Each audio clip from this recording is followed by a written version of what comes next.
I am forever talking about the benefits of mulch to my clients.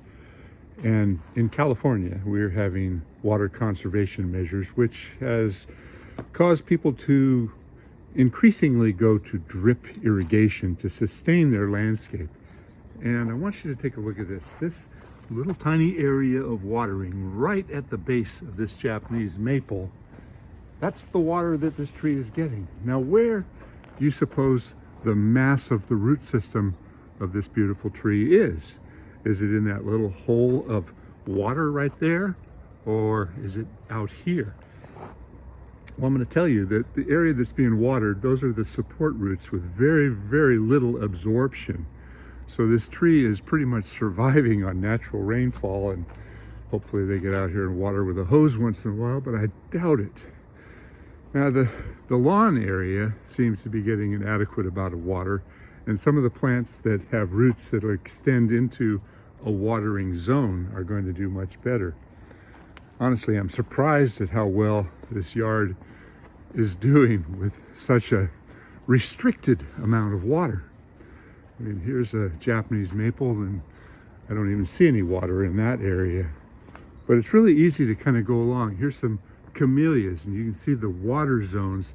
It's just drip irrigation in a very, very tiny spot. Now, for a fresh new planting, a 1 gallon or even a 5 gallon pot, that amount of water is sufficient. But you can see the areas that these camellias are getting some water, but so much of the area is dry.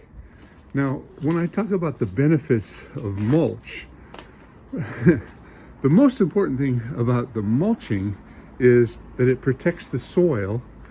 It improves the quality of the soil, allowing for better percolation, but it also minimizes water evaporation. So when we do get a good rainfall, the water that goes into the soil doesn't suddenly go away. Now, you can see how hard and dry this backyard is, and we can blame the gardeners for that. The gardeners come in and they've got one word on their mind, and that's tidy. So they blow away every single bit of natural mulch, all of the leaves that would naturally accumulate and benefit the plants. And this is no longer soil. This is close to almost concrete level. The plants seem to be surviving, but are they thriving? Well, that's a good question. Now, a lot of these plants in here adapted to this environment due to years of adequate amount of irrigation. The irrigation system in this yard used to be very, very different.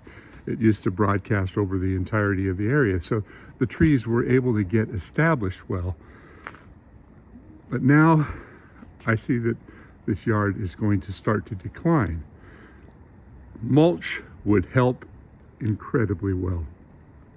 Mulching this whole yard would do wonders for protecting and improving the soil. I cannot say that enough. You need to protect and improve the quality of your soil if you want your landscape to survive and thrive. So let's talk a little bit about the water problem in California. You know, clearly there's some dramatic changes that have happened in California, and the population has changed significantly. I was born in 1953. The population of California in 1953 was 12 million people.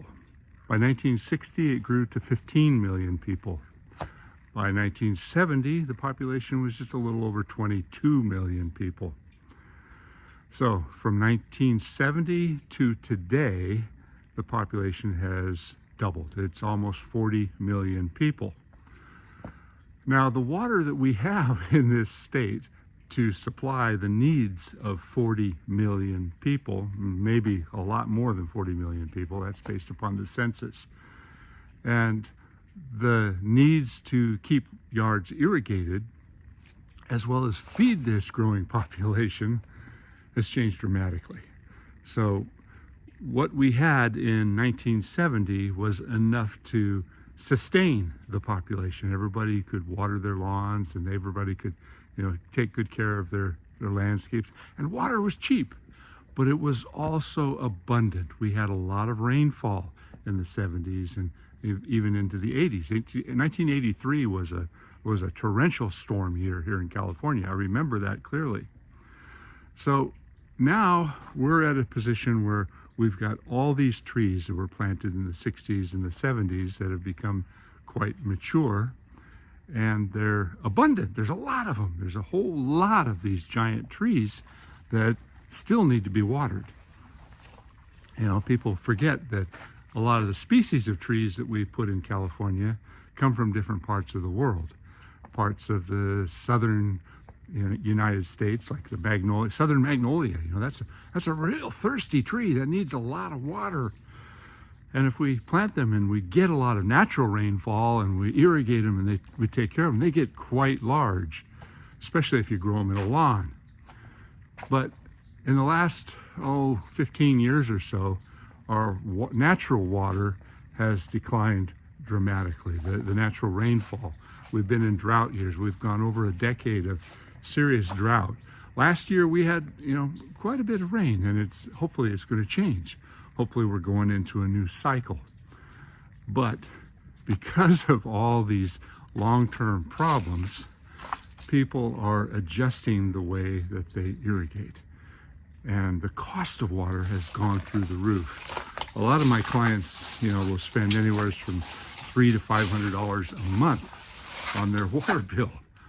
Some of them a lot more. Some of the big estate properties, they're in the thousands of dollars per month. Of course, they can afford that, but the average Joe and average Jane on an average income, that's kind of odd to say that in California because there's way too much money here.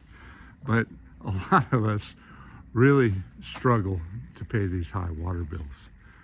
So what do we do about it? Well, I keep going back to the word mulch. We've got to improve the quality of the soil. We've got to adjust the way we see the maintenance of our yards. Gardeners are oblivious to the needs of the soil, and they blow everything that's good for the soil away. And that's because the clients demand that their yard be neat and tidy all the time, and the leaves to them are a nuisance. So we have to adjust our attitudes and start seeing what our soil needs and how to preserve the water that we do have, how to sustain the amount of rainfall so that the plants and the trees will survive. So those are my thoughts. California is an odd place to live. It's a beautiful state, but there's not a lot of common sense out here.